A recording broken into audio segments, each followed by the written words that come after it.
আল্লাহ সুবহানাহু ওয়া তাআলা পবিত্র কোরআনে প্রথমে মুমিনদেরকে বর্ণনা করেছেন এভাবে, আলিফ লাম মিম যালিকাল কিতাবু লা রাইবা ফিহি হুদাল লিল মুত্তাকিন আল্লাযীনা ইউমিনুনা বিল গায়ব।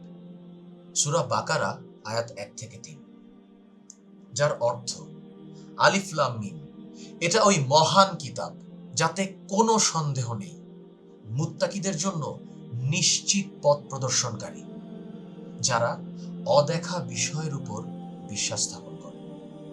এই মুহূর্তে আল্লাহ আমাদের শেখাচ্ছেন, কোনো কিছু যদি আমরা দেখতে না পাই, বুঝতে না পারি, তার মানে এটা নয় যে সেটা অস্তিত্বহীন।